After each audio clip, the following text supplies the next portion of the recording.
Meanwhile, following the conclusion of supplementary election nationwide and the declaration of winners, the Commission will present certificate of return to Adamawa State Governor and Deputy Governor-elect this afternoon.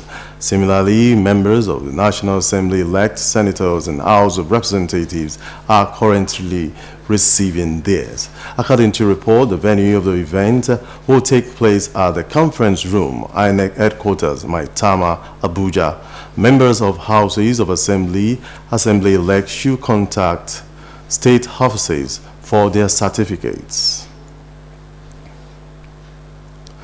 The All Progressive Congress governorship candidate in Adamawa State, Senator Aisha Dahiru, known as Bilani, has denied allegation that she paid some staff of the Independent National Electoral Commission, including Audu Yunusa Hari, a resident electoral commissioner, in the poll to declare a winner of the election. Report says Hari had observed the INEC returning officer in the state and announced Bilani the winner of the election. Following the declaration, INEC had suspended coalition of results and banned the REC from office. However, hours after Hari's declaration, a purported video of his had surfaced online showing the INEC REC confessing to receiving a 2 billion naira bribe to announce Bilani as the winner. But in a statement, Bilani had denied giving anyone a 2 billion naira bribe to uphold the democratic process. She alleged that an officer of the Department of State Services had made very bizarre, unfounded, wild allegation against her. The International Monetary Fund has said Nigerians' plan on whether to remove petrol subsidy or not remains a political and domestic decision. Speaking at the Sub-Saharan African Regional Economic Outlook press conference in Washington, D.C., the director, IMF's African Department, Habibi Selassie,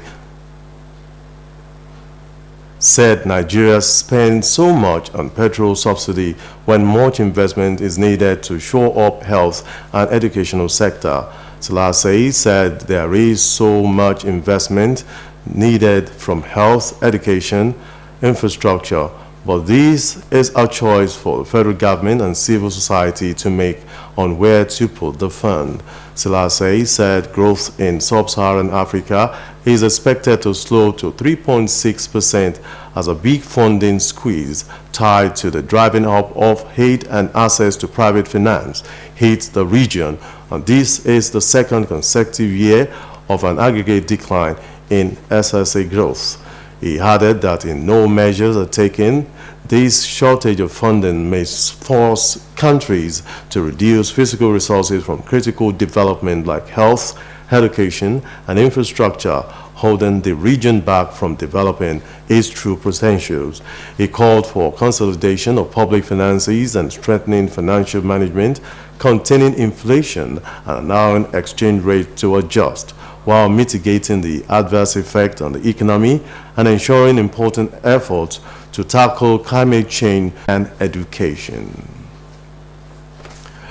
The federal government says it will increase excess tax of tobacco product from 30% ad valorem to 50% as part of measures to control tobacco smoking in the country.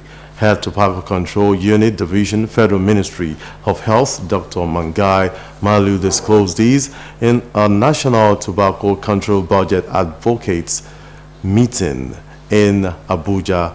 He said that presently the federal government imposed a 30% tax on tobacco product, but its target was to increase to 50% in order to meet the World Health Organization standard. According to him, funding for tobacco control must come majorly from taxation, and there's also a need for relevant stakeholders to apply tax measures. The Director General of the World Health Organization, Dr. Tedros, the health system to bring tuberculosis under control. He made the call during a news conference, noted that the 2030 Sustainable Development Goals, universal health coverage and primary health care agendas all recognize community empowerment and vital process in helping to make tuberculosis a policy priority, and to support these efforts, the World Health Organization launched the new DG flagship initiative to end tuberculosis. It said tuberculosis under control have been hampered by the COVID-19 pandemic and conflicts in Europe, Africa, and the Middle East. Nigerians have called on the federal government to fix the economy and make it viable, rather than increasing the salary of federal workers that will eventually be consumed by inflation. Those who spoke with Osbc News in separate interviews made this call while reacting to the recent approval of the 40% pay rise for federal workers across the country. Oluwadamilola Adebayo Jeje has the full details.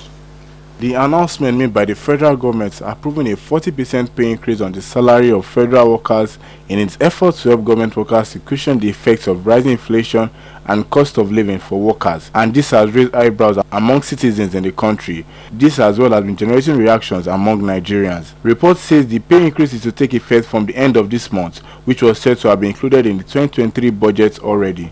Speaking in separate interviews with Osbc News, two human rights activists, Comrade Wale Adebisi and Comrade Waid Lawa, maintain that the government should be more concerned about improving the economy for the generality of the masses and not escalating the inflation-ravaged economy already. What is the effect of this? Does this really have an additional, a value addition to the living standard or to the improvement of the economy? There is no value addition to the economy simply because it will increase the inflation. It will increase the inflation, it will jack up the inflation. The more the money, the more the money, then the fewer the goods. The services is not there, so why do you now need money? One should look at it from the angle of economy. It will skyrocket the market force against the ordinary people in town. It is not everybody that are workers. We have federal workers, we have state workers, we have private employed workers, and all of them are going to the same market. Federal government should do the needful by making sure that they fix the economy. Comrade Adebisi also accused the federal government of playing device politics among workers in the country, questioned why the increment should be limited to federal workers alone, when all workers in Nigeria are bearing the consequences of the unfavorable economic policies of the federal government. The increment in their salary is not, it shouldn't be have been now. There should have been an improvement and stability in our economy, then the improvement in the GDP. So this one will now be, it will cut across, because you cannot be divisive when it comes to workers, because you are trying to use the salary increment to divide the workers. Workers are the same. Reports say Nigeria is currently sitting at an increased inflation rate of 22.04% in March 2023, the highest rate since September 2005. Oluwadamilola Adebayo Jeje reporting for Osbc News. Announced for the Nigerian Football Federation Executive Meeting, the